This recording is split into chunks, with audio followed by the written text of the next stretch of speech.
Welcome back, ladies and gentlemen. This is RAMP Promotions, the Real Deal podcast show, and this is PIP Mondaze. Goodness gracious me. Welcome back, and we have a packed show for you tonight. As usual, we always say, pray when you're going out, pray when you're coming in. And also remember, God is in control. Goodness gracious me. So, it is election season, isn't it? It is election season, ladies and gentlemen, in Jamaica. And there has been a lot going on with the two major parties, that's the PNP and the JLP. So let's... It is election time. I say it is election time. I say it is election time again. Ladies and gentlemen, it is election time again. And we have, a kind of a more party spirit going on down there. And there's a lot of questions being asked with the two major parties. And you've got to decide if you're going to be voting in Jamaica. That's your decision, but you've got to ask the big question.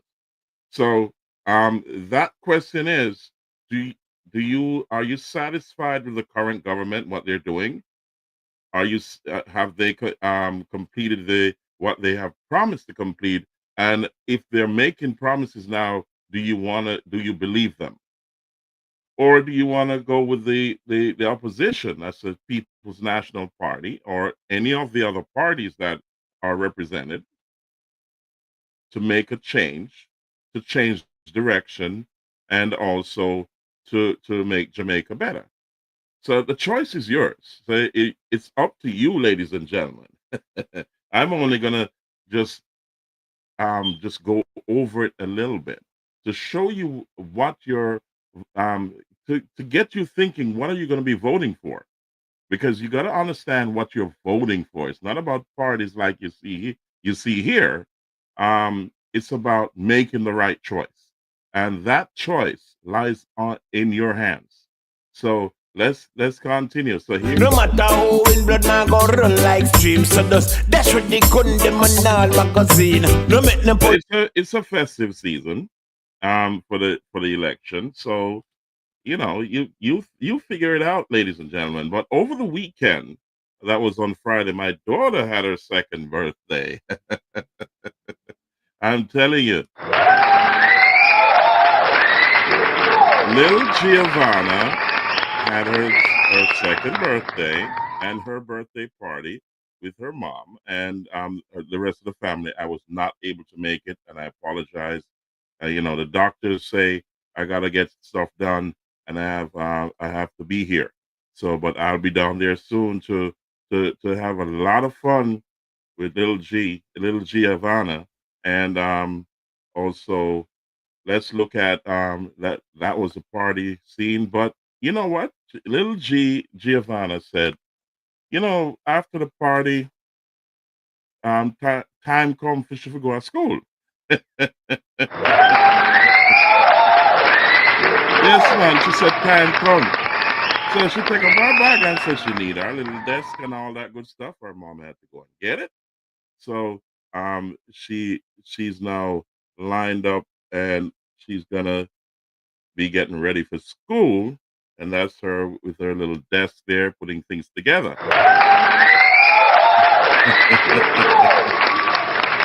The little Giovanna is serious about school.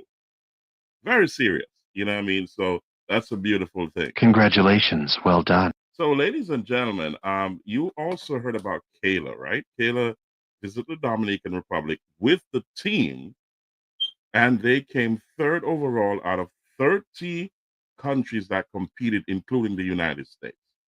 That's a big achievement. So I had shown a few videos in my last podcast, and also we saw Coach Jodianne. She was also instrumental in telling us about the competition, how it went, and also you got to go back and look at the previous podcast, the one before this. And I'm telling you, there was 3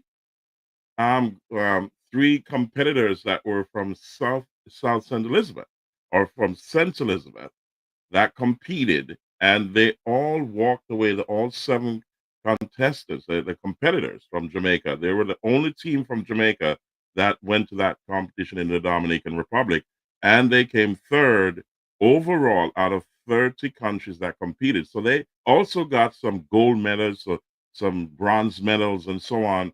And I'm telling you, it was amazing, guys.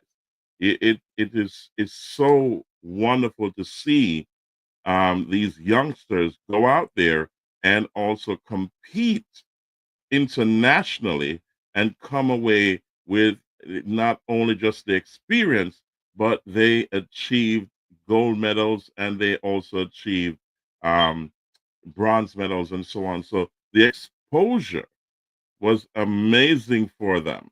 And I'm telling you, this is something that I believe that each school should look into. It's the gymnastics competition. And here's a team photo I'm going to show you of the whole team. And let's put that on stage. That was them in the Dominican Republic. It was amazing. They came third overall and they had gold medals and bronze medals. And we say hats off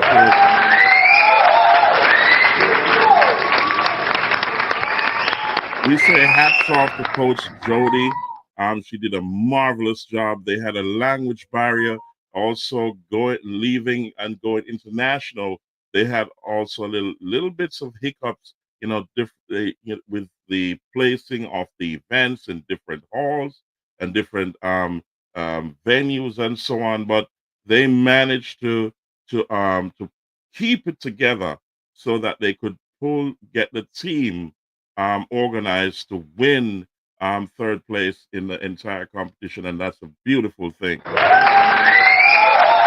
You gotta say hats off to Coach Jody. She did a marvelous job, and I'm telling you, if you need to contact Coach Jody for your youngsters, boys and girls, that is, there's so much more they offer at the P-Night Academy, and that's the contact information for them if you need to contact them. That's Coach Jody. Just call her at that number. It's a WhatsApp number as well, but you can always reach them on the web. You can check out the website. You know what I mean? Check out the website and you get the videos and so on of this last competition. And we're going to talk about it some more when they get back there. I think they're on their way back to the country. And I hope that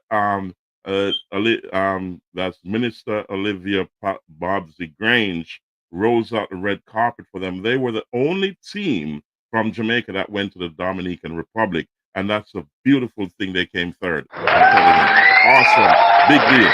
That's a big deal. So, ladies and gentlemen, tonight, today we should have I should have met with the Alpart hourly workers who are disenfranchised from their pension, and also the sugar workers. But that should have been in Mandeville.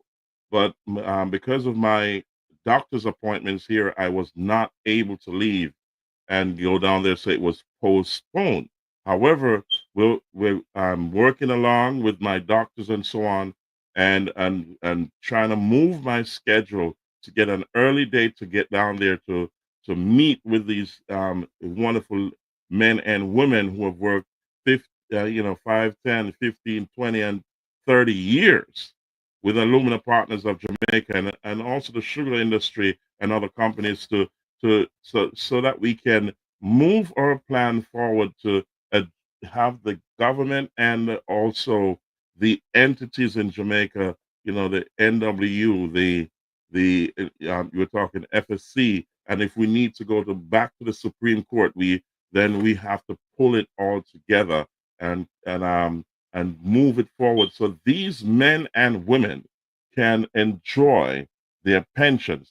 This is unfair that this is not being that they have to be waiting for so many years and they're not receiving their pensions. You get what I'm saying? These people are not receiving their pensions, guys, and that's unprecedented. It's not a good look, and the government should be addressing this matter because it's unfair to them. You know what I mean? It is hard in Jamaica in terms of cost of living. It is rough. And why aren't these people receiving their pensions? Why? There's no reason when you have an agreement. There's a lot of things that are being said, and I've read the court's disposition. I've read through the pension plan. I realized that there has been a lot of mishaps. Let's call them mishaps. Things that were done incorrectly that now causes these men and women to be disenfranchised from their pensions. It is time that this is dealt with. And I'm saying to all of these men and women, speak to your representatives. Start the conversation. Election is September 3rd. Now is the time.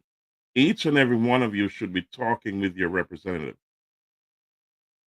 from both the opposition and the current party. You should be talking now. This is the time. So, ladies and gentlemen, let's dip into a little bit of politics here. Because, as I said, your voices have to be heard. And there's a lot of people who are out there who are not sure what they're voting for. They're just joining the bandwagon. It's a beautiful festive period of voting, and you have a vote. But what are you really voting for? Let's look at a little gimmick video. This kind of paints a picture of what I'm talking about. What are you voting for? Me don't know, I sell me a sell vote. See you lot pan a vote. Me give me man a jacket and give me a coat. So me give him a tote, then him bring me a coat. So this election a float, be a float. PNP make house affordable. Cheap like the So your repping time comes. Time come for the what? Your colors. Ah yeah, yes me. Big up market share. How do you feel about the extra 2 hours given to schools for students? Where's that? You want go school to where? No me there. Labor rights. You're choosing Jamaica. For the what? The colors you're repping. Oh yeah. Vote for Labour Party. It's a pretty. Them give me school bus and the wheel and the bus go round and round. Road Isabella. You mean Rhoda Moy? Road me if I English pound. Me choose Jamaica. Vote for Labour Party. We're doing good for you. How do you feel about the other parties? At what time? 1 p.m. So why this party? Me no know. Me even know who them. Big up Casey. You mean JPP? Yeah, them not a song. Link up for the dub JPP. JPP, we no PP. She wa we, we a lily, pan a C, we, pan a DDD. I'm in a TT. How would in here? How in? How would that person? Marcus Garvey say, I have a dream. You mean Martin Luther King? Now the same man. Rastafari, Mali, Selassie, Africa, Ethiopia. So, ladies, that kind of sets the tone of what I'm talking about here. That you gotta know what you're voting for. You gotta ask the question: what are these people doing for me? What has the current government done for the country that makes us better? Are you satisfied? Because there's a lot that's being said right now, that things are being rushed. You know, a lot of rivers are being cut. Nothing is wrong with that. But after nine plus years, nothing should be rushed. It should be organized, planned, and well done. You know what I mean? And then you move on in an organized way, because it's been 9 years. Has the current administration completed what they set out to complete, and are you satisfied? There's a lot being said that about this current administration, and one of them is about the school buses, and then the other is about corruption. So, have these been addressed in the proper way? Let's look at Mr. Will Rattigan stating the obvious. Here we go. Again, and this time we're not going to drive the bus. We're just going to talk a little bit about the bus, because we've heard so many stories about how we bad mind because we've brought this to the attention of the Jamaican people. The cabinet is responsible also. It's not just Mr. Vaz or Minister Vaz. The cabinet is also responsible for the purchase of these buses to take our children from the rural section of Jamaica to school. Now we have come up with plans that don't include these buses. They don't. But we won't talk about that today. What we want to talk about is value for money. Now Mr. Vaz says that the Jamaican public is getting value for money. The buses are in great condition. We know that not to be the case. It's not true. But what I want to talk to you about today is not the refurbishing, not the retrofitting, just the value of these buses. Now, as I mentioned to you last week, this bus cost, well, let me tell you what it didn't cost. It didn't cost 20,000 US dollars. It didn't cost 5,000 US dollars. It didn't cost 3,000 US dollars. It didn't cost 2,000 US dollars. You can actually purchase these buses at auction for less than $2,000, 2010 buses. And we're talking about Bluebird Thomas International. This bus, ladies and gentlemen, cost exactly this. One US dollar. That's the cost of this bus. And the gentlemen who purchased this bus, they were kind enough. They were kind enough to give this bus to me to say, listen, we want you to take this bus to Jamaica and make a donation for a worthy cause. Not for the travel of children, not for the transporting children, but for a mobile clinic, a mobile library, a learning center, a food truck, transportation for churches, so on and so forth. And also remember that if I had contacted them last month, I would have gotten 7 buses. This would have been the 8th bus for $8. 7 plus 1, 8. $1 a bus, 8. Now, Minister Vaz, I showed you my document last week that this bus was purchased for $1 American dollar. I'm challenging you now to come forward and put up your documents to show how much you paid for the buses, because it's going to be quite telling. What's going to be quite telling going forward is that the Auditor General should make this a priority, should conduct an audit, and if the numbers don't add up to value for money, then there should be a surcharge action. And that surcharge action should be against you and the entire cabinet, because all of you are responsible for that. 1.4 billion Jamaican dollars. We believe it wasn't spent in the best interest of the country. See you on Saturday. Take care. So, ladies and gentlemen, you heard it from Mr. Rattigan himself. Now, what do you think? Because we're just putting this up here for you to understand the importance of knowing what you're voting for, and also the importance of knowing who's going to manage your affairs the best way. Because this is only one of the examples of mismanagement, I think. That's for my opinion. But what do you think? Put it in the comment section. These buses, I know. I've done my research. I know what the auction sells these used buses for because they're used. And if Jamaica's going to spend $1.4 billion for these buses, how much are you buying each bus for? Because they're only worth $1. $1, that's $1 is 150 Jamaican dollars. It's about 150, 155 thereabout. So why is it that I'm looking at these used buses that they've been sitting here?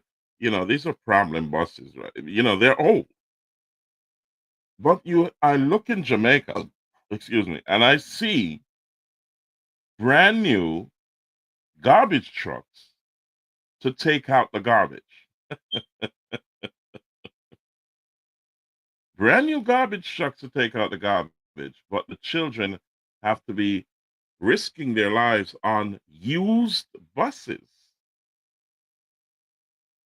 How does that make sense? Tell me if it makes sense to you in the comment section, because that does not make sense to me. You're going to buy brand new trucks to take out the garbage, but you're going to buy used buses to take the children to school. And the monies you're paying for these used buses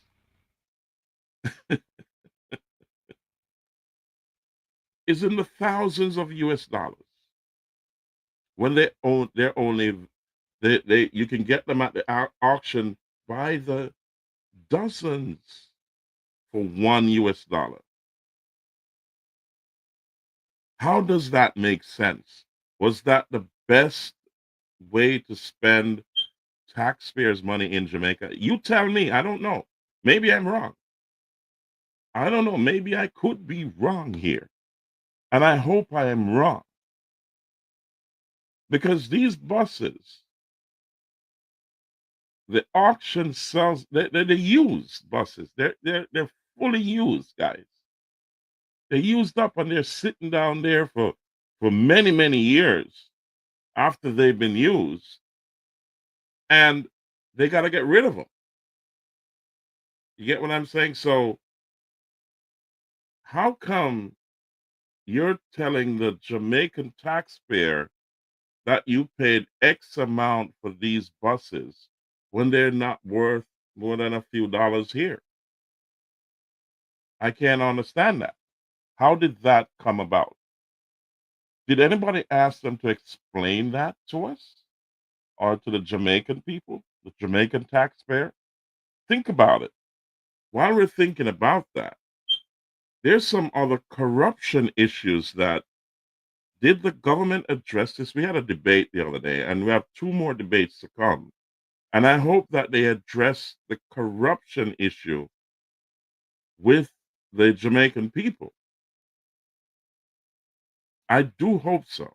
And I hope that the Jamaican taxpayer is asking the question, what is happening with SSL? What is happening with all the, before I go into that, let me get into something else here. And you tell me if this is there any truth in it? I need to know if there's any truth in this. So let's check this out. Opinion on the women in Jamaica giving men. Hold on, that's a jacket business, but ladies and gentlemen, we're going to touch that in a few. But let's check this out. Tell me if there's any truth in what is being said here, because I see this as it's being advertised to the public as some the JLP corruption over a certain timeline, and this is serious. So if this is being advertised out there, I need to know. Tell me in the comment section if any of this is true, and if any of this is true, are you asking the question of the government to really answer the questions before you vote? So let's check this out, guys. And you tell me what you think. The JLP corruption timeline from 2010 to now. Take a seat and get comfortable. This is gonna be a long one. October 2010. SCJ, Sugar Divestment, $43 million. March 2016. Montague. Used car scandal. Used car scandal in which 30 cars are still outstanding. Since 2012, this is valued at $100 million. September 2016. Nepotism, Spectrum Management. Nepotism and cronyism. December 2016. Debushing scandal. $606 million improperly awarded right before parish council elections. May 2017. Grant of milk powder license and 15 acres of Mombasa grass on personal property. August 2017. Convicted criminals, friends of board members granted gun licenses under questionable circumstances. September 2017. Junction Road. Over $1 billion Jamaican dollars of taxpayers' money has been spent. As of 2023, might have to be abandoned. June 2018. Petrojam Perimeter Fence. Petrojam Perimeter Fence was built for $96.8 million Jamaican dollars. August 2018. Derek Smith. Derek Smith 5-year consultancy contract at $7.5 million per year through 2022. Total $37,865,770 Jamaican dollars. Saturday, August 2018. Nepotism.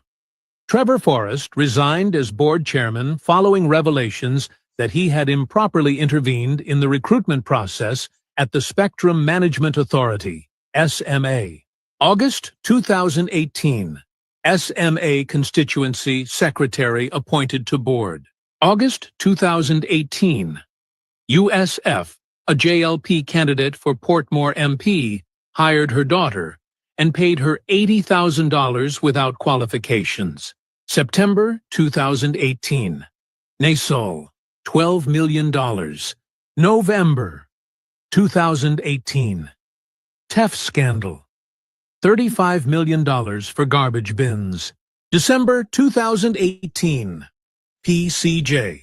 Auditor General Report citing explicit acts of nepotism. March 2019. Petrojam. Wheatley and Myrie, May 2019. Free Beach scandal. $13.5 million. Property unsold and beach given away. October 2019. CMU corruption. $50 million of school funds for personal use of Ruel Reid and Fritz Pinnock. $676.8 million of unapproved salaries. Nepotism, cronyism. $122 million per annum for 4 officers. Traveling allowances for 119 students. $95.7 million. December 2019. RADA. 33 road contracts awarded without being sent to tender. $521 million. March 2020. Chairman Joseph Shuker authorized an $11.5 million payment to Willard Hilton, former MD of JTA, in March 2020, though he was terminated December 31, 2019. June 2020. Vaz, Minister with responsibility for land and environment, attempts to lease lands 7.7 acres bordering the protected Holywell National Forest Park in St. Andrew to build a private cabin for 25 years at $120,000 per annum. July 2020. Market Me contracts, not put out to tender totaling $55 million between December 2016 and June 2019. July 2020. J.C. Hutchinson. J.C. Hutchinson signed over 1,400 acres of Holland Estate lands to romantic partner and son. Stripped of agriculture portfolio. November 2020. Dry Harbor mining deal. Andrew Holness overturns the NEPA decision to not give Bengal Mining Company. January 2021. So, ladies and gentlemen, this is something that is on, it's in the public's eye. This is public knowledge. It's been advertised. And I'm saying there's an election coming up on September 3rd. Are these questions being asked about these corruption issues? Are these true? Can somebody tell me in the comment section? And I want you to be respectful. If this is true, then all the voters should be asking the question of the current leadership to answer for these corruption issues. That's only fair. If you need the vote, you need to answer the question, what happened here? I told you, we looked at the school buses situation. And we're going to also look at the tolls being raised at right in the middle of election period and back to school. Why is the tolls being raised when children are going back to school and there's an election period? Is this sabotage or is it something that's deliberate? You got to tell me in the comment section, but let's continue to listen to the 10 years of corruption with the Jamaica Labour Party that's being advertised online as we speak. So let's check it out. Tell me in the comment section if any of this is true. Here we go. UTC, nepotism.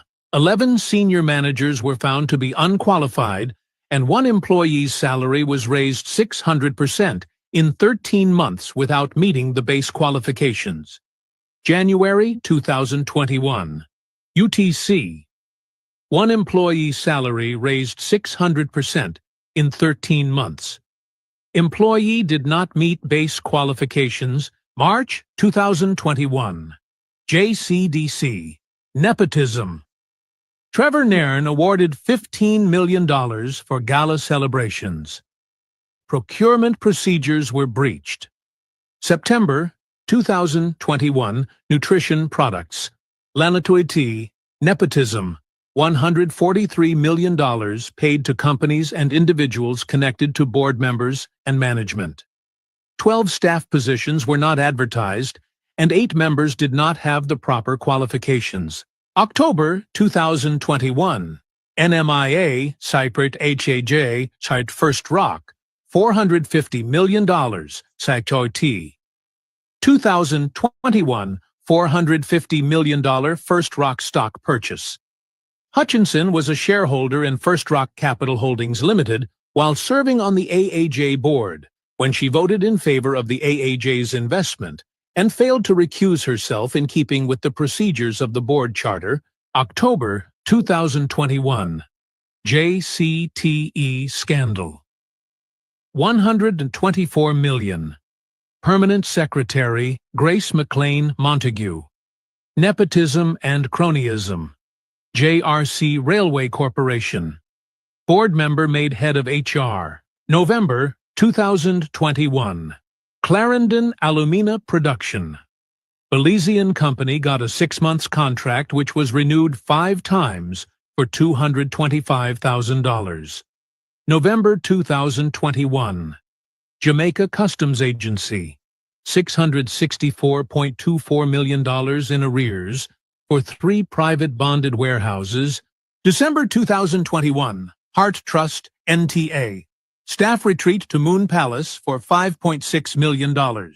February 2022. TPD Co. AG report also found that there was no evidence that TPDCO had conducted feasibility studies nor risk assessments for 11 projects at total cost of 478 million Jamaican dollars. March 2022.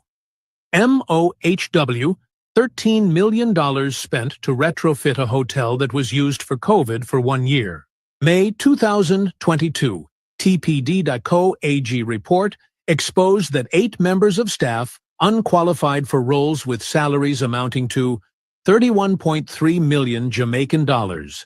July 2022. NSWM AA for $5.5 billion spent over the last 5 years to third parties for work projects, but no procedures to ensure work was done. August 2022. Kamina Johnson Smith. GSC campaign. Government expenditure of $43.9 million. MOWH cronyism. March 2022. Absence of formal contracts valued over $400 million. November 2022. Transfer of $174 million to MLCD and NSWMA and did not implement measures to track the utilization of the funds dispersed. November 2022. NGO spent $14 million of the $20 million it received on activities unrelated to COVID-19 emergency. Grand total, $6,314,200,000,000 Jamaican dollars. October 2022. J.C. Hutchinson, conflict of interest and second nepotism charge. His influence in the award of state contracts to a company owned by his son. November 2022. Green Acres Police Station. $73 million spent to construct Green Acres Police Station on flood-prone lands. December 2022. NCRA boss intervenes and releases detained shipments of substandard rice imported by company owned by Chris Tufton. January 2023. SSL scandal. 200 accounts hit, exceeding $30 million in fraud. February 2023. Westcon contracts. PM Wholeness conflict of interest probe. May 2023. FCJ nepotism and cronyism. Minister of State Xavier Main engaged by FCJ for private legal services in acquisition of 200 acres of land from the UDC at Caymanas Estate. November 2023. Wholeness statutory. Declarations to Integrity Commission not yet certified and gazetted 2021 and 2022. March 2024. TAJ forks out nearly $400 million to lease buildings it's yet to occupy after 3 years. September 2024. FID referral. PM Wholeness's uncertified statutory declarations, 2019 to 2022. December 2024. Building permit scandal. April 2025. $31 million drill scandal. June 2025. FID appointment. Appointment of Dennis Chung as FID Chief Technical Director. June 2025. FCJ JLP Counselor referred for prosecution. July 2025. Old School Bus Saga. So, The JLP corruption. so, Say it again. No, in the go side. Kevin to the world. Great grandson of the founder. so hold on, ladies and gentlemen. Let me We're get at St. Anne's Day, Windsor Road, St. Anne. As you can see where the water is coming up from the inner core of the earth, it comes up warm, salty, and bitter. Good for all aches and Let me pain, get circulation, swelling of the skin, headache, backache, stress, sadness, allergies, sunburn, glaucoma, cataracts on the eyes, arthritis. Any problem you have on this water, it comes up, rejuvenating. playing in the background. Because of the fire, there is no oil, no gas, it's natural. But here's the thing. We have a lot of stuff that's being there's a lot of questions to be answered of the current administration. As you can see, if you rewind the tape, then you can see there's a lot there. But I need you to tell me in the comments section if any of this is true, because it's out there in the public domain. And if it's out there in the public domain, then the prudent thing for the current administration to do is to address these corruption concerns. That's the first thing, because you are being asked to vote for these people who are saying that they want to represent you. So even with the incoming People's National Party, they've got to also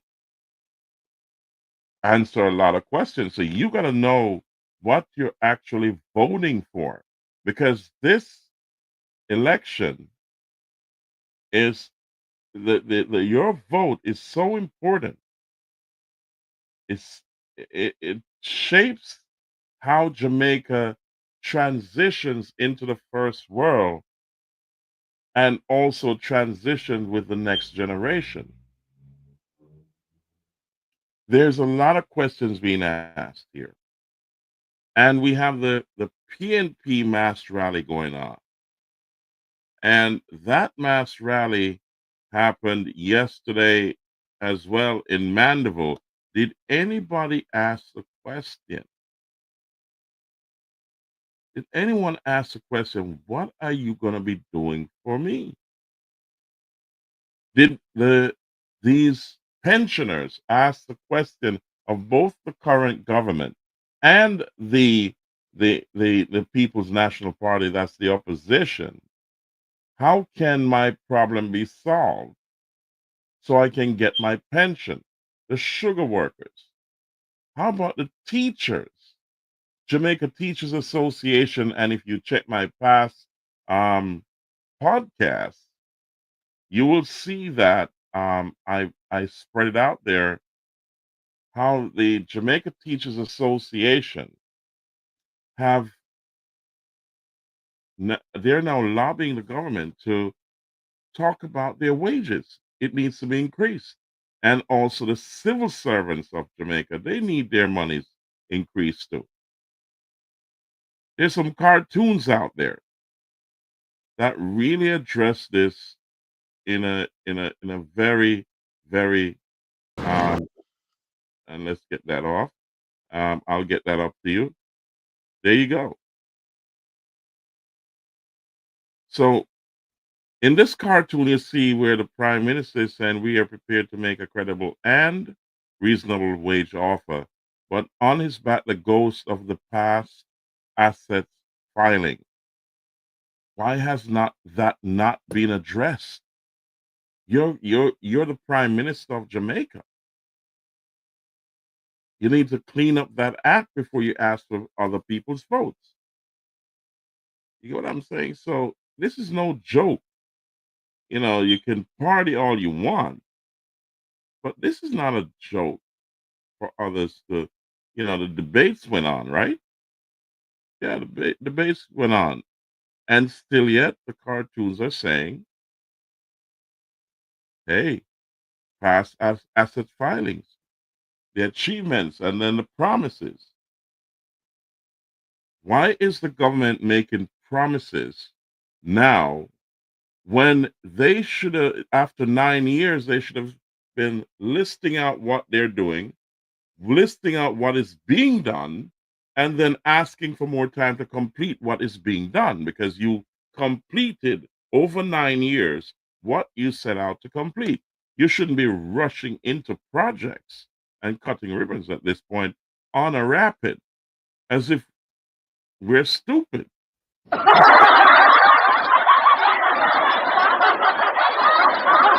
It doesn't work that way. It doesn't work that way. So, what about your past assets filing? What about the corruptions that are being touted on social media and in the media? Who's addressing that in the government? It's the opposition party addressing their corruption issues as well. Are the voters asking the question? Why are you voting? What are you voting for? Is it for the party with the most vibes, or you want a better future for your country? I've seen garbage trucks that are brand new, but I see school buses that are old. Why is this so? That you'll put school children in old buses because you're trying to achieve something here. And you're spending so much money for old buses that only cost $1 in auction. But you're spending thousands of US dollars for those old buses, and you're buying new garbage trucks to take out the garbage. Doesn't make sense. Why is the taxpayers' money being spent by the billions, millions, and billions for that is for the wrong reasons, or for it's not being maximized to its full potential? So you're not getting value for money. Why? Who's running the show? You can pick up thousands and thousands of dollars to buy something that's real cheap. Nothing is wrong with buying something real cheap, but don't overspend the taxpayers' dollars, because guess what? Is that the reason why you bought new garbage trucks and old buses for the children? Because you overspent here?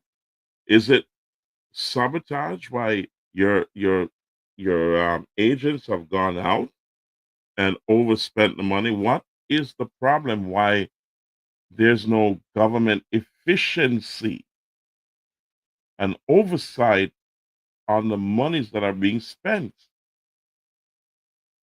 You have buildings that are empty that the TAJ, Administration of Jamaica, has not occupied, but it's sitting there and millions have been spent.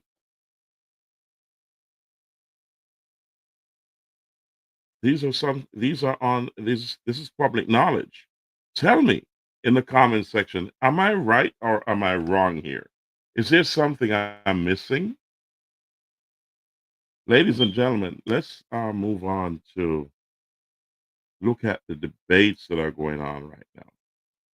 There was a debate that went on this weekend, and you be the judge of it to tell me whether or not these debaters did a good job.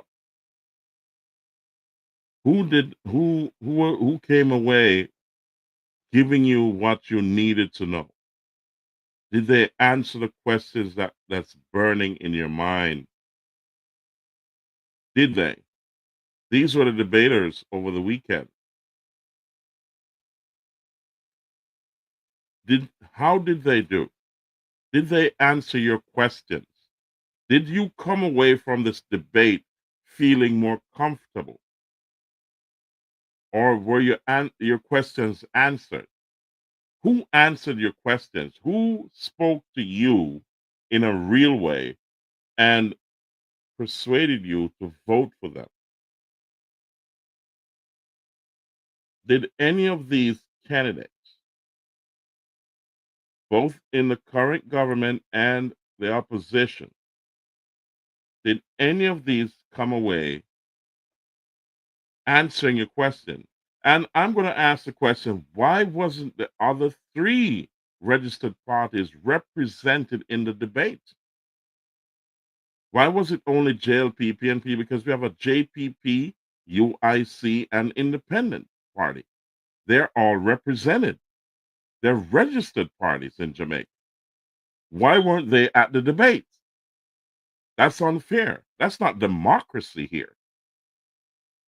You get what I'm saying? This is not right. Why weren't they at the debate? I can't understand this. That's wrong. Because if you have 5 registered parties and only 2 is represented, what is the message you're sending? Because they're on the ballot. So why weren't they at the debate? They should have been at the debate. Am I missing something here? What went wrong? So let's tell me in the comment section, because this does not look right. So I ask you to ask the right questions and choose wisely who you're going to be voting for in this election. It is absolutely important that you know what the reason why you're voting and who you're voting for, because the future of Jamaica and the Jamaican population rests in your hands. You have to decide which of these 5 registered parties you're going to be voting for and who you want to lead the country and why. There's so much out there that you need to ask the question. Ladies and gentlemen, the cost of living in Jamaica, if in case you don't know, far exceeds the cost of living here in the United States. It far exceeds it. Because I've been there recently, a few days ago. And over the last 10 years, it has been increasing exponentially. What is being done for that? I'm waiting for the other 2 debates to hear about the economy, the next debate, about the leadership, where they're going to be taking Jamaica, in what direction, how they're going to solve this problem. A basket of goods in Jamaica is far out of far reach of the average person. Ladies and gentlemen, let's choose wisely. Choose wisely. Vote wisely. Ask the questions. This is the time. Get the answers that you need, and then you vote for those you want to lead. Thank you, ladies and gentlemen. Let's move on to the next topic. This is PIP Mondaze, ladies and gentlemen. And this is RAMP Promotions, the Real Deal podcast show. So PIP Mondaze is every Monday. So let's touch on a little bit of immigration. And we're talking about immigration. Asylum is not dead, as a lot of people think, because a lot of millions and millions came through the border seeking asylum. But if your asylum case is genuine, then you stand a good chance of succeeding with the U.S. government to get your asylum case approved. But it's a process and a procedure that you have to follow. So let me share my screen with Attorney McBean to go over that for you, because it's not dead. A lot of people think that asylum is actually dead, but it ain't. So it's something that you can still achieve here, but you have to be able to prove your case to show that you have a real asylum case. Some people came through the border and they think they can just jump in and tell a story and that's it. It doesn't work like that. So let's figure this out with Attorney McBean about asylum. Asylum isn't dead, okay? It still works. You've just got to know what you're doing. As a matter of fact, what I'm hearing today is that for individuals who were on one of those Biden parole programs or TPS, who recently applied for asylum. When I say recently, I mean maybe sometime in the spring, that some of those individuals are being called in for interviews right now. So that's like record speed. I think the government is attempting to weed out some of those asylum applicants, obviously, by calling them in so quickly for an interview. And then if they're not approved, then obviously they are placed in removal proceedings. Also, another thing that's happening in immigration court is that some judges are looking at the asylum cases, and if they don't see any evidence, they will make a decision that you are not eligible. Removal order. So you heard it, ladies and gentlemen.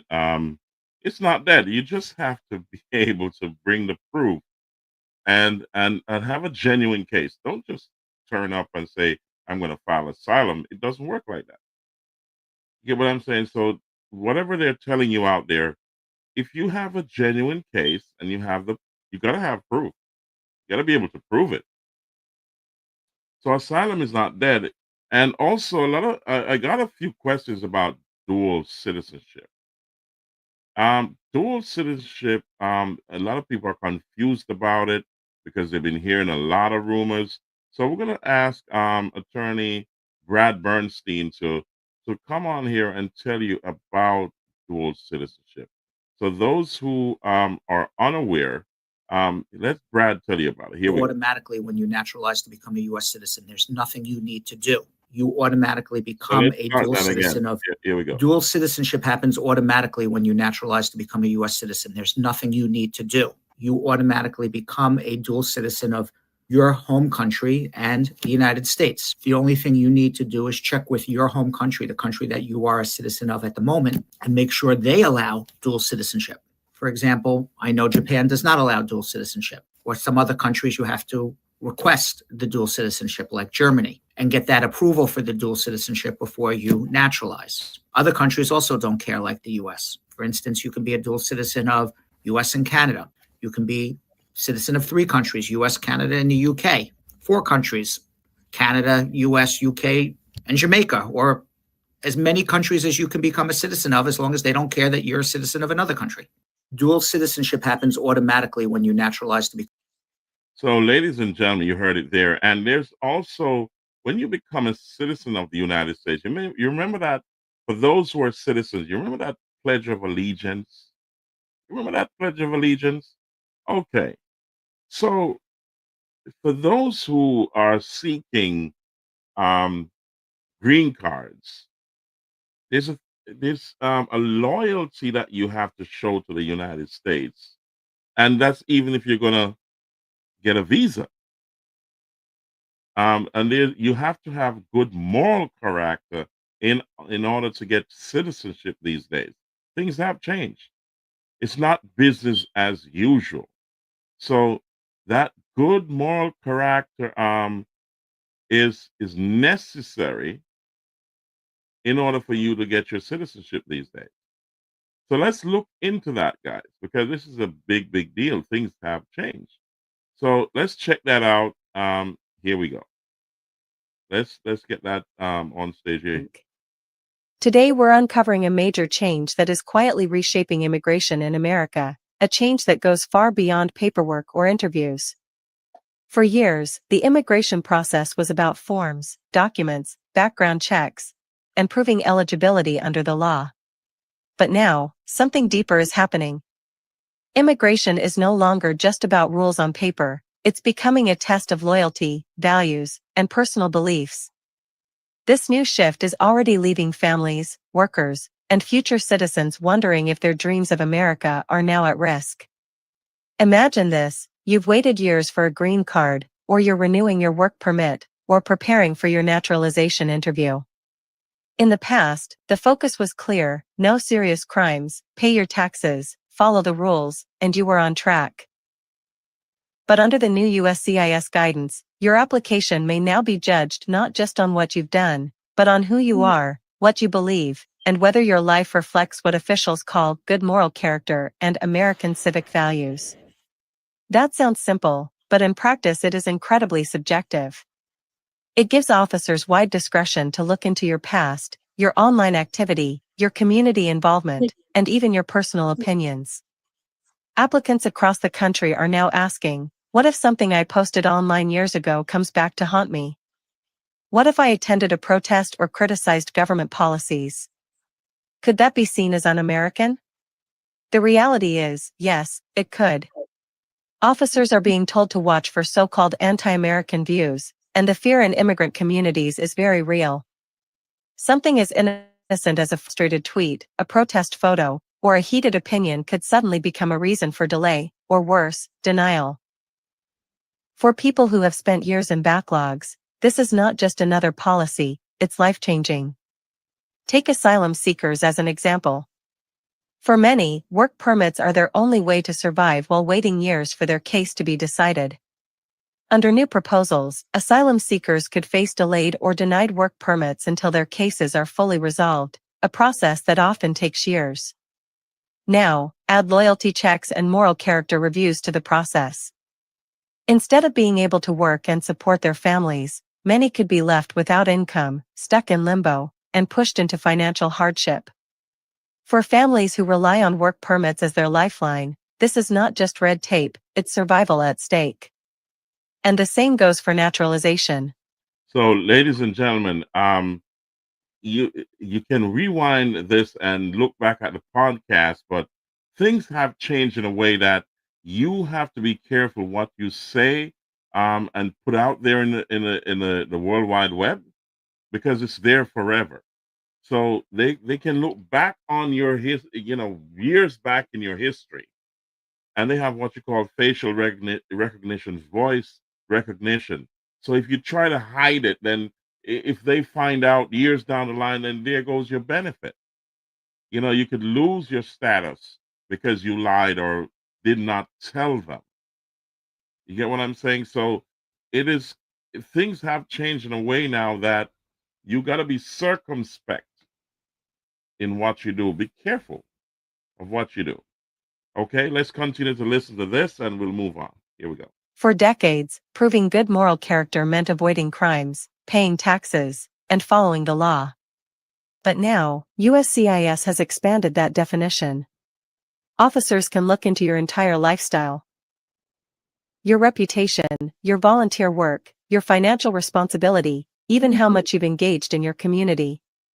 That means a green card holder who has worked hard, paid taxes, and raised a family might now be asked for more. Did you volunteer? Did you give back? Did you demonstrate civic values? These new standards create moving goalposts, where even small mistakes, like unpaid debts, a traffic offense, or a work dispute, could weigh more heavily against you. This has turned naturalization from a legal process into a character judgment, one that depends on how an officer interprets your life. Processing times that were already long could now become even longer, with more requests for evidence and more scrutiny. Families already stuck in NVC backlogs or waiting for interview slots now face yet another layer of uncertainty. It's not just about waiting anymore, it's about passing a loyalty test that isn't clearly defined. What makes this even more concerning is how it intersects with politics. Supporters of the policy say it protects American values. Critics argue it's a hidden way to reduce immigration without outright bans. Instead of blocking people at the border, the system now blocks them from within. Through subjective denials, delays, and roadblocks that keep people from ever completing their journey. It's not a visible wall, but it is just as effective at keeping people out. Think about a young dreamer applying for a green card after years of living in the U.S. They've studied here, worked here, and contributed here. But an officer reviews their online history and finds old posts critical of government policies. Suddenly, the officer questions whether those posts reflect anti-American beliefs. Does that mean the dreamer doesn't deserve permanent residency? Should their entire future be judged on old social media opinions? That's the new reality. Families are also under pressure. Parents waiting in the family preference categories already live with the fear of children aging out because of long visa timelines. Now, on top of that, they have to worry about USCIS questioning their household's moral character. Are they volunteering? Are they civically engaged? Are they seen as good Americans even before they become citizens? This adds a double burden on families who already wait years for their turn in line. Advocates warn that these changes will silence immigrants instead of empowering them. People may avoid speaking freely, posting online, or participating in civic activities out of fear it could be used against them later. Rather than integration, this fosters silence, fear, and mistrust. Instead of streamlining the process, it creates delays and denials. And instead of recognizing the contributions immigrants already make, it forces them to prove loyalty over and over again. So what can you do if you are applying now or preparing for the future? Be proactive. Review your online presence. Collect evidence that highlights your positive contributions, your work history, your taxes, your role in your community. Talk to an attorney if you suspect your history could raise red flags. Most importantly, stay informed, because immigration policy often shifts quietly, but the impact lasts for years. This is why we share these updates with you. The immigration journey is already stressful, and policies like these add another layer of uncertainty. But knowledge is power. The more you know, the better prepared you are to face these changes head-on. If you found this breakdown helpful and you want to stay updated on everything affecting visas, green cards, and citizenship, make sure to hit subscribe to US Visa link. Ladies and gentlemen, you heard it. And to stay informed and know before you go, I say, I'm going to touch about 10 things that you should avoid. Let's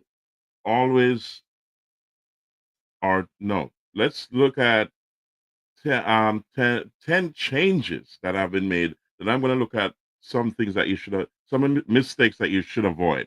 So let's look at the 10 changes. These are absolutely important that you check these out. So let's check this out. These 10 changes you should check out, guys, because it's amazing what is going on out here in the land of immigration. And let's draw on attorney Brad Bernstein to talk about that. Here are 10 big immigration changes you need to know about right now. Employment-based visa petitions are taking longer, especially national interest waivers. There are new rules for expediting I-130s abroad. USCIS is now denying immigration cases without RFEs or NOIDs. Family visa petition backlogs are getting longer. TPS is ending for multiple countries, including Venezuela, Honduras, Nicaragua, and Haiti, absent federal litigation. Parole is ending for multiple countries as well. New massive detention centers are being planned for Texas and Florida. Lake and Riley Act passed, making mandatory detention for certain criminals. Trump is attacking birthright citizenship. Trump is mentioning gold cards for investors, special immigrant visas for agricultural workers and some other groups. But nothing's happened yet, just talk. And everything is pointing to stricter immigration, more detention, less immigration. So follow me for immigration updates every day. Here you go, guys. Those are 10 changes. You can rewind and listen to it again. Check it out. So let's look at things that you should avoid, especially if you're here and you're married. This question came up earlier today, so I want to address that. So just avoid these mistakes. Let's go. Let's get Attorney McBean on here to explain that to you quickly. Here we go.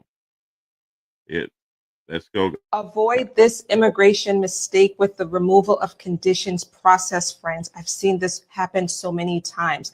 The mistake is this. You start your case as a jointly filed I-751 petition with your spouse.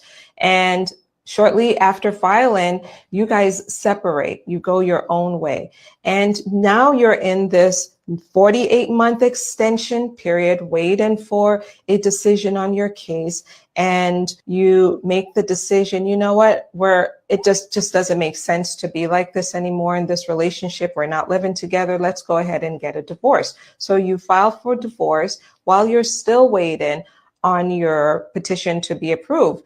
And you make no moves with immigration. You don't upgrade, change your case. You don't convert it to a single or a waiver type of case whereby the government can make the decision on your case, knowing that it's just you now. It's not you and your spouse any longer. It's just you. You don't update them. You don't convert your case. And then they go ahead and approve it. They don't call you in for an interview. They know nothing about the divorce because they've never done any further investigation into things. They think you're still married, you're still together, happily with your spouse. That's what they're thinking, and they're wrong. And they make this decision, and you know that they've made this decision by error because they weren't supposed to approve it, a jointly filed petition when you're no longer with your spouse, particularly if you're divorced. And where they catch this, guys, they catch it during the naturalization phase. When you apply for naturalization and you put on that form your divorce date, and they look back at their file and see that they approved your jointly filed I-751 after they approve it after the divorce, they're going to call you in and drill down and deny your naturalization case and possibly place you in removal proceedings. We could help in those situations. Of course, we've had cases like this over the years, so this is not our first rodeo. We know how to handle cases like this, but avoid this mistake so that it does not tie you up for years to come. And also, process of converting your case to an I-751 waiver can be a little tricky. You want to make sure that you work with a good, solid professional with experience doing this type of filing. Avoid this immigration. So there you go. Avoid those mistakes. Rewind this podcast and check it out, guys, because it's extremely important that you follow what Attorney Matt Bean is saying. And I'm going to touch on green card renewals because I had some questions on that today, and I'm going to I'm going to go over that in length right now. Then we're going to move on to some community news and community events. As you know, it's Crazy Monday tonight, right? So we're going to touch on that, but we want to talk about green card renewals. Okay, guys, so let's just check into that real quickly, and let's see. Oh, before we do that, did you know that the IRS is sharing information with USCIS, that's U.S. Immigration? It's a big deal. This is a game changer, by the way. And let Brad Bernstein tell you about it. Here we go. So go ahead, Brad. Let's hear from you. The IRS just started sharing information with immigration, and the information they're sharing is people's addresses. In fact, the IRS just gave immigration 700,000 people's addresses from their tax returns. Now, tax returns are supposed to be private, and the government's not allowed to use tax returns to enforce immigration law, or any law for that matter. If you remember the fight over Donald Trump's tax returns, he wouldn't release it to anybody, and no one's allowed to look at it because they are private. Now, the government claims these 700,000 people are criminals and they're using their address information for investigative purposes. Now, do you believe that all 700,000 people are criminals? Tell me what you think in the comments. The IRS just started sharing information with immigration. So you heard it. So the IRS shared these addresses with USCIS. So now ICE has them. So therefore, if you're not straight and you've been here working undocumented and you've been filing your taxes, they now have your address. This is serious. This is a big deal. So let's also look at green card renewals, and then I'm going to move on to community news. And as you know, it's Crazy Monday night. It's going on right now. So let's get into this final immigration video, and then we'll move on from there into community news, some more local stuff, and international events and local events and local news as well in South Central Jamaica. All right, so we're gonna share the screen on this. So let's see where we are with green card renewals, and then we'll take it from there into the community news. Here we go, guys. Here we go. So let's start this video. Here we go. Thanks for watching. See you next time. Okay, here we go. Let's start this. Please hit like video. So without any further delay, let's jump into the video. Today, we're diving into the topic green card renewal rules. Just got tougher in 2025. If you're a lawful permanent resident, your green card, Form I-551, is proof of your status, but it needs renewal every 10 years. Recent updates from USCIS have made the process a bit more challenging due to longer wait times, stricter form rules, and increased scrutiny in some cases.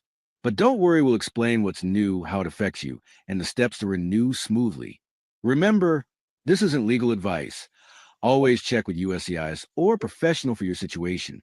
What is green card renewal? First, a quick refresher. A green card doesn't expire your permanent residency status. That's lifelong unless abandoned or revoked. Renewal is about updating the physical card using Form I-90 application to replace permanent resident card. You should apply if your card is expiring soon within 6 months, lost, damaged, or has incorrect info. For conditional green cards, like those for marriage or investment, you use Form I-751 or I-829 to remove conditions, not I-90. That's a separate process. Why tougher in 2025? Key updates. So, what's changed in 2025 to make renewals feel tougher? Let's break it down with the latest from official sources. Longer processing times. USCIS has seen a surge in applications, pushing median wait times to around 8 months or more, up from previous years. This backlog means you might wait 1.5 to 12 months for approval, so plan ahead to avoid issues with travel or work. Stricter form and filing rules. You must use the latest edition of Form I-90, dated January 20th, 25. Older versions get rejected. All sections must be fully completed, and payments can't be combined with other forms. If filing by mail, use the exact addresses provided to avoid delays. Online filing via your USCIS account is recommended for faster tracking.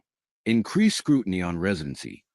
In some cases, USCIS is applying stricter adjudication, especially if there's evidence of potential abandonment, like extended time abroad. However, you can't lose your status just from a denial. It requires signing Form I-407 or a judge's order. If denied, you can file a motion to reopen. Fee updates. The base filing fee for I-90 is $455, plus $30 for biometrics, fingerprints, and photo, totaling $485 in many cases. Fees are non-refundable, but waivers are available if you qualify. Note, broader fee changes from HR 1 in July 2025 added costs for other forms, but I-90 remains stable. Check the USCIS fee schedule for your specific situation. A helpful update, extended validity. On the positive side, if your green card expires while waiting, your I-90 receipt notice now extends validity by 36 months, up from 24 months since September 2024. Use this with your expired card as proof for work, travel, or ID. If needed, get an ADIT stamp at a USCIS office for extra verification. These changes stem from USCIS efforts to manage backlogs and ensure accuracy, but they can feel tougher due to the added weight and precision required. How to renew your green card step by step. Here's how to apply without hiccups. Check eligibility and timing. Renew within 6 months of expiration. Use USCIS's online eligibility tool. Gather documents. You'll need your current green card or explanation of lost ID and any name change proof. File online or by mail. Online, create a USCIS account at my.uscis.gov. Upload docs, pay electronically. Mail, send to the specified P.O. box or courier address with check/money order. Biometrics appointment. USCIS may schedule one to 10 to avoid delays. Track your case. Use your USCIS account or eGov to uscis.gov for updates. If expired while waiting, use the receipt notice plus O card. For travel, carry both. If you're abroad, file upon return. For marriage-based conditional cards, file I-751. Instead, recent clarifications emphasize valid marriages must be legally recognized in the origin country. Tips and what if scenarios. Start early to beat backlogs. Update your address immediately if you move. If denied, don't panic. Appeal via motion within 30 days. For urgent needs like job proof, request an ADIT stamp. Avoid common pitfalls. Incomplete forms or wrong addition lead to rejections. If your case is complex, e.g. long absences, consult an attorney through AALA.org. That's the scoop on 2025 Green Card renewal updates. Stay informed and remember, these rules aim to improve the system overall. Links to sources in the description.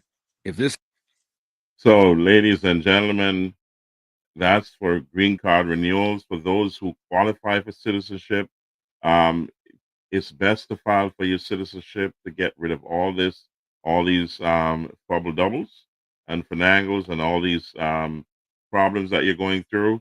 If you have a problem and you need advice, speak to an immigration specialist, an immigration attorney, to know before you go. So you don't get yourself entangled, I say. So, let's put it this way. I'm gonna drop my numbers down below here. If you need to have if you need to ask any questions along those lines and you don't want to put it in the comment section, contact me and I'll point you in the right direction. So my numbers are down below, my contact information is there. So let me know, and let's move on from here. Also, I wanted to address a particular concern, or this is a point of note for those who are overseas and they're thinking they want to come here. Advance your skills, update your education.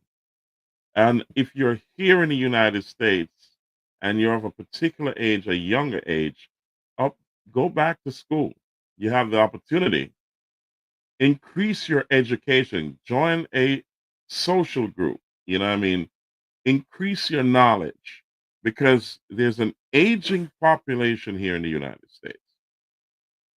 Really aging population. And according to the Population Reference Bureau in Washington, D.C., and I'm going to put that on my screen here. According to the Population Reference Bureau, let's see here. The current growth of the population ages 65 and older in the United States, driven by large baby boom, the baby boom generation, those born between 1946 and 1964, is unprecedented in U.S. history. This aging of the U.S. population has brought both challenges and opportunities to the economy, infrastructure, and institutions. The demographic shifts are here.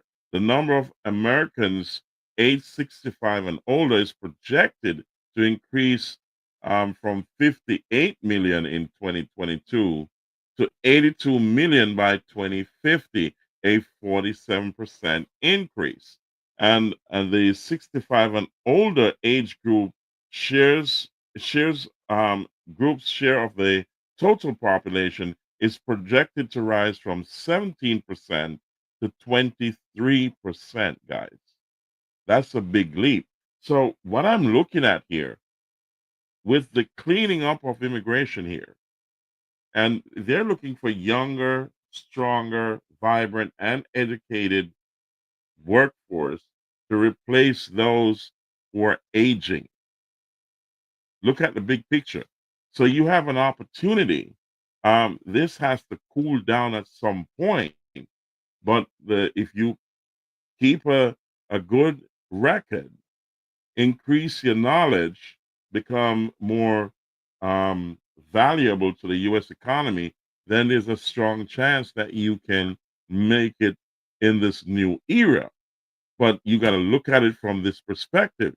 There's a lot here to read, and if you go on the Population Reference Bureau's page, you will see all of this good information. So it's just something I want to bring up to you to give you some hope here.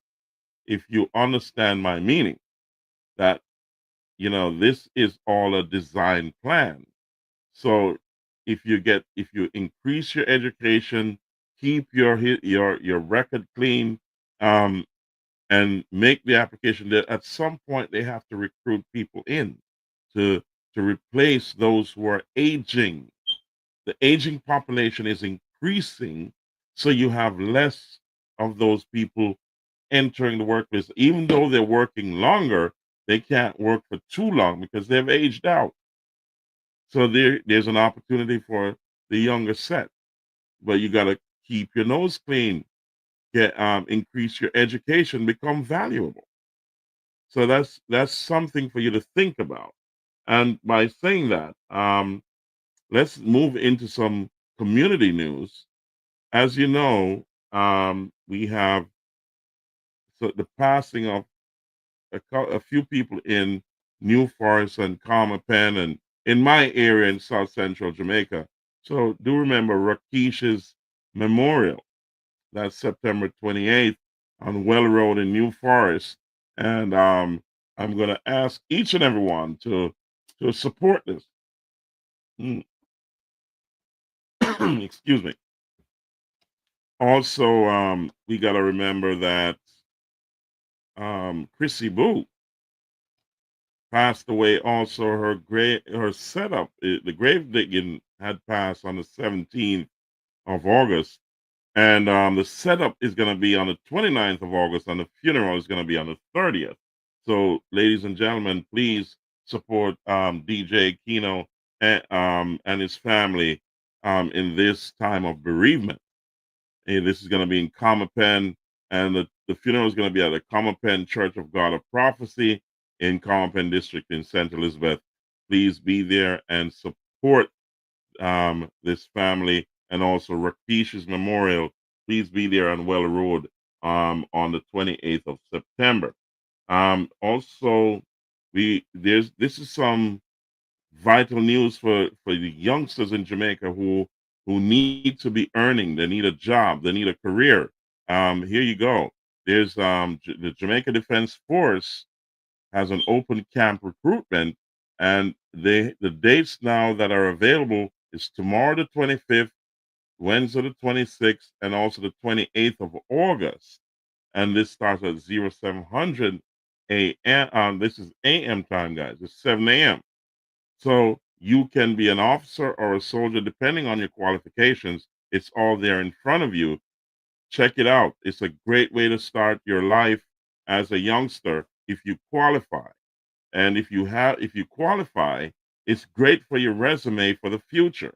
It builds a solid foundation for those who are entering the workplace, or they have nothing doing but they qualify. Go ahead and check it out, guys. It's something to think about. And well, you don't have much time to think about it. Just go and sign up. Here we go. We also have the Jamaica Constabulary Force, Harmon Barracks. This is on August 30th. They're going to have their recruitment drive as well. And the qualifications are in front of you. So make the contact. If you qualify, you have nothing doing, this is a great way to start your career. So for the youngsters all over the country of Jamaica, and the parents who are looking things for their youngsters to do, remember in the Jamaica Defense Force and the Jamaica Constabulary Force, it's not just about patrolling and carrying a gun. There's logistics.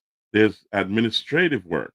There's a lot of stuff there. There's IT, in information technology is big on their list. So if you have engineering skills, you can go in there and you can utilize that or upgrade yourself through the Jamaica Defense Force and the Jamaica Constabulary Force.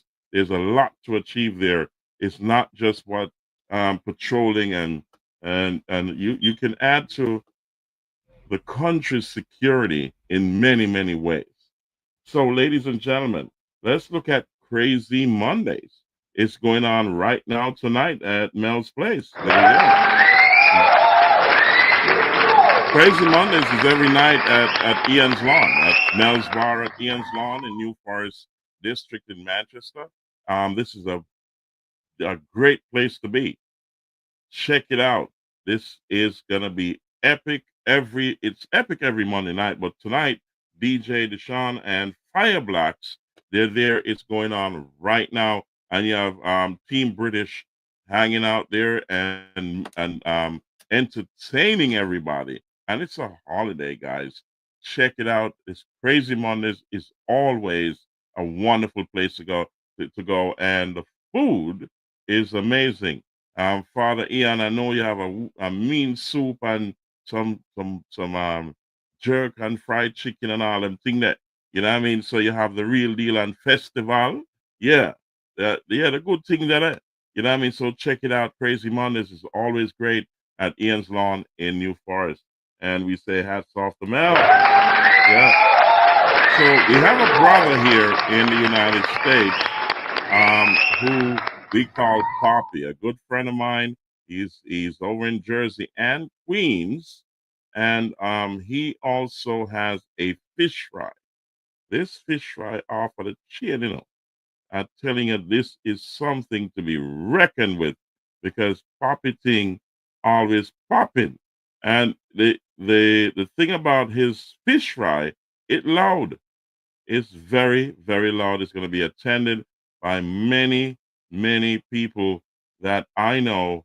And I'm sure you're going to, if you go there, then you're going to see a lot of people that you know. I guarantee you, Poppy Ting loud. So let's start by sharing the poster. As I said, Poppy Ting up there and it loud. You understand me? So you know why it loud?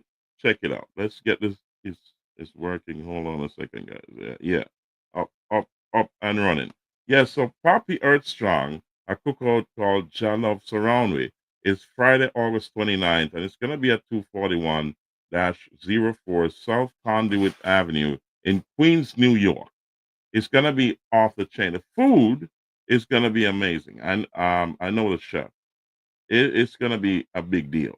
You know what I mean? So this is going to be well attended. It's one of those events that a lot of people from across Jamaica and in the United States are going to link up. This is one of those link up parties that, you know, it's the summertime, it's the festive time. People, and it's the 29th of August, it's the coming to the end of the summer.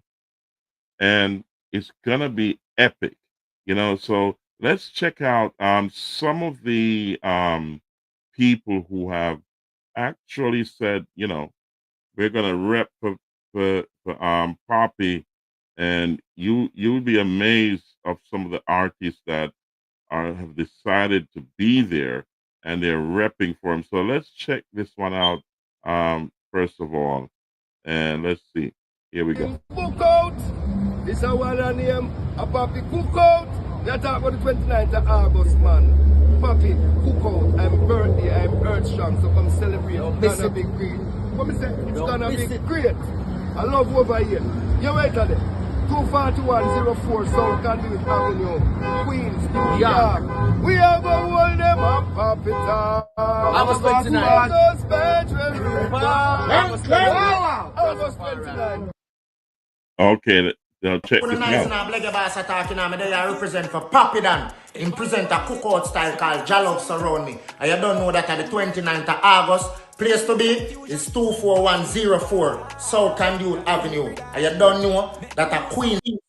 Nice and boss talking now. I represent for Poppy Dan. Him present a cookout style called Jalov Surround Me. And you don't know that on the 29th of August, place to be is 24104 South Conduit Avenue. And you don't know that a Queens, New York. Just check it out, man. It's not going normal. A big girl away. And you don't know me, myself, Blege Boss, I represent. And I me say Blege, roots, hip hop, and reggae. Take up boy girl all when them dead. Poppy Dan, and from way back, from when time you fuck girl be back. Realings family, you're so powerful, like the apple Noahful.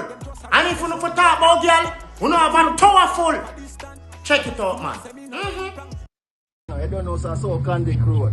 I don't know so Bobby, Brandon, everybody are going to be a girl go there. I don't know thing at 29 at this month. I just so nice. I press a rub up on my teeth like a chicken gravy. I say jump on my cocky and say jump off back. I cook out, you know, everything I go there. Be a girl go there, be a liquor go there, and people come out early. I just so nice. I put attention on that. So Poppy Ting loud. Yeah, Poppy Ting loud, it loud, you know, it loud. I want to tell you another loud event is gonna be SSMG. You hear about, you know, the Miami Body Selector from Bull Savannah in St. Elizabeth, you know, Junction family, you know, SSMG, you know, you remember SSMG? He was on the show, he was here, and you gotta check back on a lot of my previous podcast with SSMG. Just type it into your search bar on YouTube or Facebook, and you'll see SSMG. But he has a cookout and fish fry as well on Friday, August 29th. Big thing in South Florida. This is going to be Fort Lauderdale in Florida, 215 Southwest 27th Avenue in Fort Lauderdale. This is going to be big. It's his birthday bash. You know, say them. this are gonna overload it. He's the baddest selector in South Florida. That's SSMG come from Bullside, my brethren. You know what I mean? So this is gonna be a big deal, guys. Big up to SSMG every time. One love, man. I tell you. This is gonna be a statement. You know, one of them statement party. Yeah, this is a statement party in South Florida on the 29th of August. This is a big deal. I'm telling you, if you don't know, you know now. You understand? A statement thing, this big, it's huge. You know what I mean? So turn up, guys. Tell your friends, share, like, share, subscribe, comment, and click the notification bell. And I'm telling you, and Ramsey, yes. Oh yeah, big up Ann Ramsey. Big up yourself, big up yourself. One love and welcome Ann Ramsey to Naram Promotions, the real deal. Yeah, you know. So also we have what you call Gallus Anthem. You remember DJ Kino, his mom passed away. Um, he's having a party after the funeral. That's not before the funeral, guys. So don't get it twisted. You know what I mean? So this was planned way before she passed away. And this event is going to be overloaded as well because of what is going on as well. So DJ Kino, we say condolences. However, this was planned before, so it was something that was prearranged, and it's going to be his events are always massive. It's called Gallus Anthem. It's his birthday celebration. It's going to be a mix of bitter and sweet. So it's going to be well attended. As you can see, the lineup, star level, Lethal Steen, you know what I mean, and DJ Sean, and a lot more.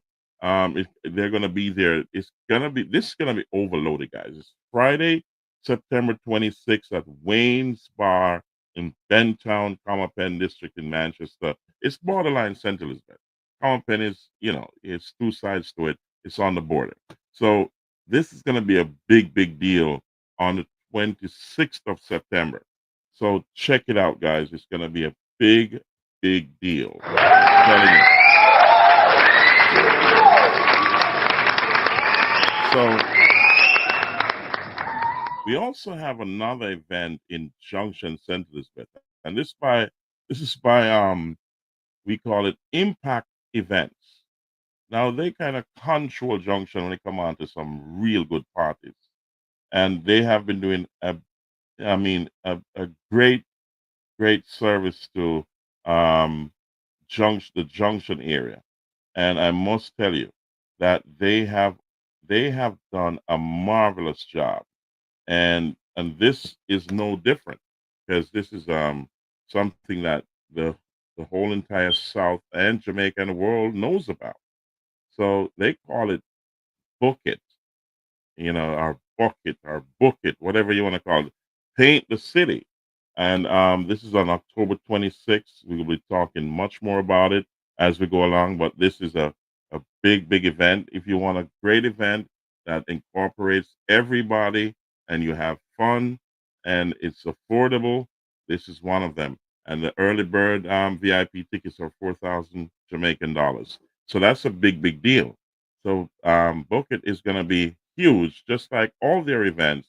It's one of those promoters that does a great job at promoting and passing on the message and in putting together a party that is worthy of what they promote. So it's value for money. So check it out, guys. It's going to be a big deal in Junction City. They say now Junction is now a city, right? I tell you, it's an amazing thing. So now we're gonna move to Prospect District, and we have a lady that she has been doing her year to year. I call it her birthday party because it's right around her birthday, and she's well known in the South. Okay, She's one of those people that everybody knows, and she's helped many other people across the board over the years. She's a community activist.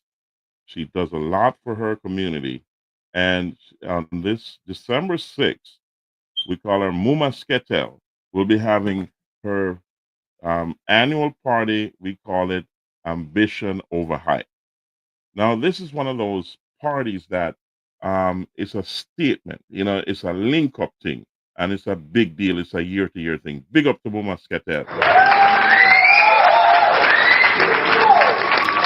So, as usual, she has Tic Tac Sound, the mobile sound system. That's a big deal. It has a large following as well. And we have DJ Splendid. And this is going to be at Time Is Now Car Wash in Prospect District in Manchester. And it's going to be a big deal, guys. You got to turn up, turn out. I have to tell you, because it's so big. It's going to be huge. Every year, it happens every year. I'm on my schedule thing. You understand me? So this is a big deal. Turn up, turn out, and remember, this is a big deal. Big up to Muma Sketel. Here we go. So, also, guys, we have a gentleman who's married to a nurse. Her, Cadian nurse Bartley, Cadian Bartley, has been doing a lot of stuff in the South and the community. That's his wife. What we're talking about is her husband, Randy Bartley, who's a policeman, and his friend Otis. That's Otis Miller, I think it is. Yeah, Otis Miller.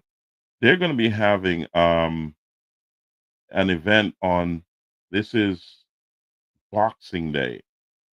That's a big deal because this is something that also clashes with what my nephew has on Boxing Day. So the two areas of have some distance between them, but it's still in a general area. But we'll say this is called Randy and Otis Original Boxing Day event, the 26th of December, 2025 at Mango Tree Bar in Turner Top District in Manchester. This is a big deal because you have the Rum Fatigue crew and they're well established. So this is going to be well attended. Also, O'Neill Ashmead, that's Treddy, has an event that day also in Sear District in Manchester every year. So Treddy has an event that is well attended also. So it's going to be two huge events. So, but big up to Randy and Otis. Big up yourself every time. Well done.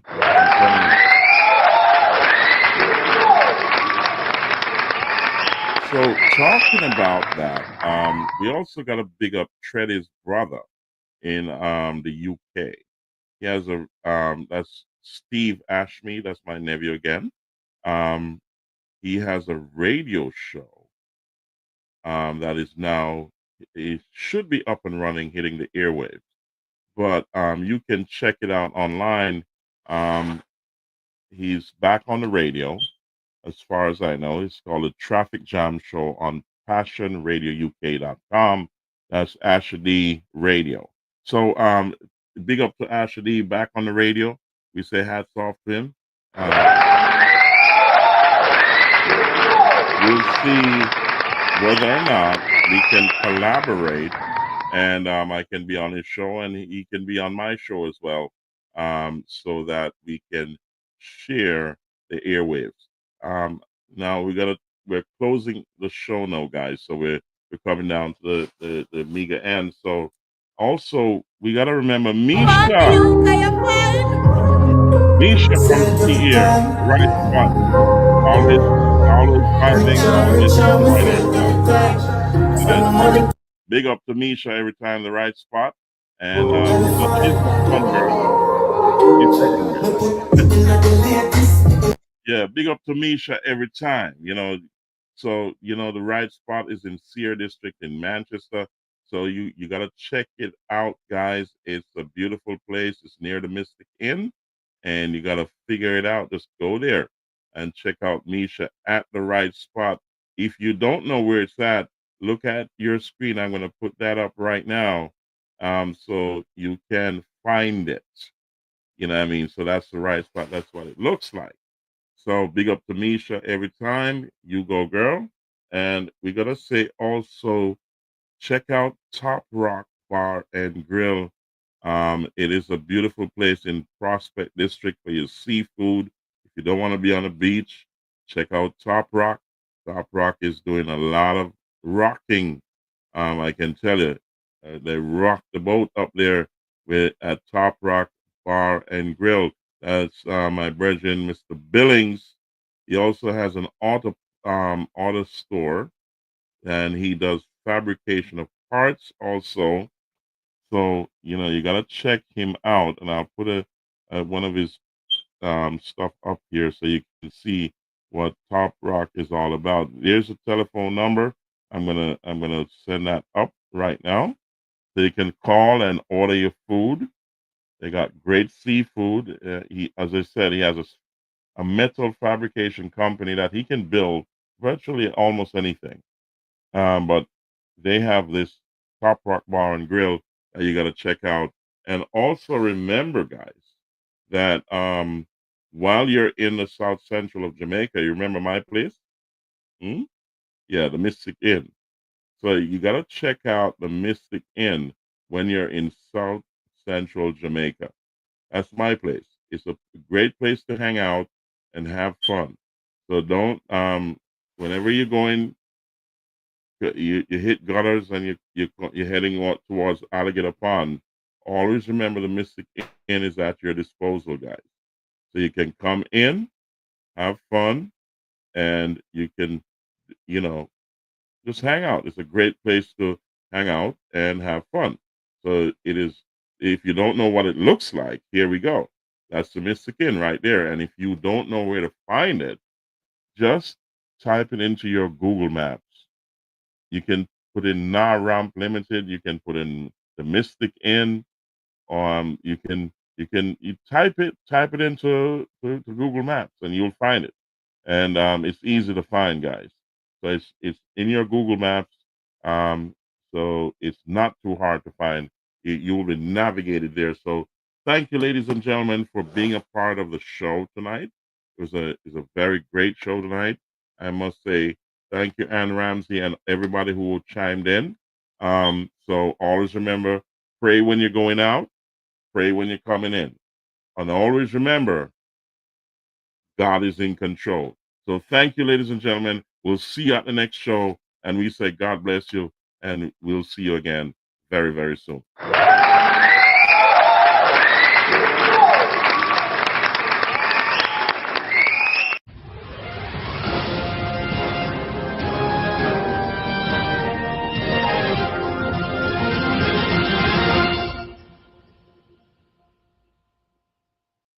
Naram Promotions is at you.